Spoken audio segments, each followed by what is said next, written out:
En une journée dédiée à l'alimentation, les entrepreneurs agricoles étalent leur savoir-faire. Ils sortent de leur imaginaire le fruit de la terre. Le point culminant de chaque jour, c'est de s'accoutumer, de découvrir l'essentiel de cette nourriture. Marché, là où il y a la viande, où il y a le poisson, il y avait les mouches. Maintenant, vous allez là-bas, vous n'allez pas trouver les mouches. C'est pourquoi, bon, on dit qu'on a mis les remèdes pour protéger le poisson, pour le poisson, c'est que le remède, c'est quoi? C'est quel produit? On ne connaît pas. Ce n'est pas facile d'entendre que quelqu'un a le cancer.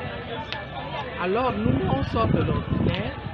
Quand on prend un carton de poisson cru, on lave très bien avec nos produits, c'est-à-dire le sel. Nous lavons avec le sel, nous lavons avec le citron.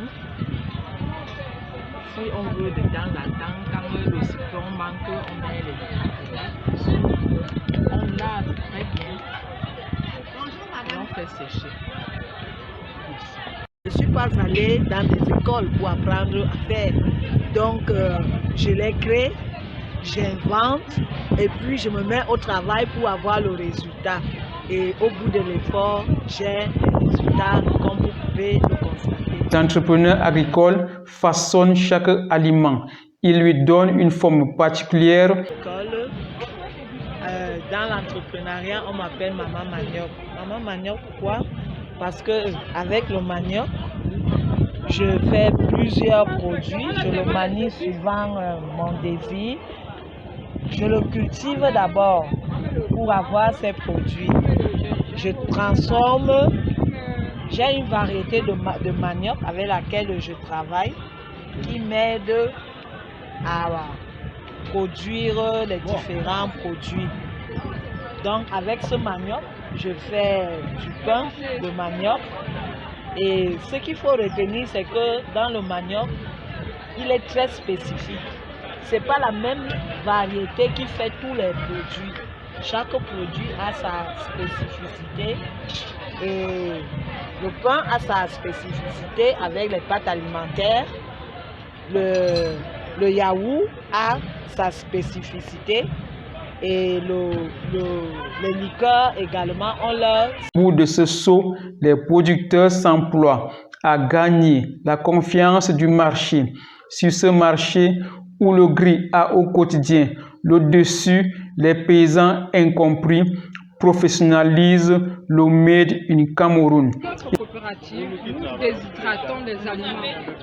Nous déshydratons surtout les safous nature, safou épicé, l'ananas, les mangues, le gingembre, le curcuma, les feuilles de moringa, les feuilles de goya, les feuilles de corosol.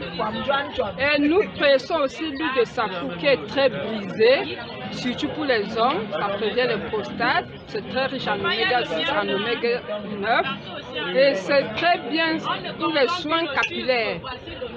Donc l'huile de safou est très brisée, soin exceptionnel. Transforme en profondeur les aliments produits. Les entrepreneurs agricoles accomplissent des progrès à traiter et à conserver cette nourriture prisée. Nous avons un déshydrateur haut de gamme, fabriqué par un jeune Camerounais depuis 4 ans, Brice Kenyé. Nous avons aussi une presse à huile pour presser les huiles végétales. Nous avons une découpeuse, nous avons des machines à moudre. Encore et encore, ils cherchent à ouvrir tant des yeux devant les merveilles de la nature. Bimi Coffee, c'est une société coopérative qui est basée à Kumbu, au nord-ouest du Cameroun. C'est les planteurs là-bas qui faisaient dans l'agriculture, dans le café, et ils ont vu que c'est bon pour ajouter de valeur dans le café. Donc en 2014, on a ajouté une torréficateur qu'on torréfie notre café. On a sorti avec le brand Bimi Coffee qui signifie accepter dans le patois de l'hameçon. Donc Bimi Coffee est là, on a 100% Arabica, on a le mélange 70-30, donc on récolte de notre champ, on écrase et on enlève les peaux et maintenant on amène maintenant notre usine à soie, on amène à soie et on transforme, on torréfie et on emballe à soie. Donc tout ça c'est fait au Cameroun, même les actionnaires c'est les Camerounais.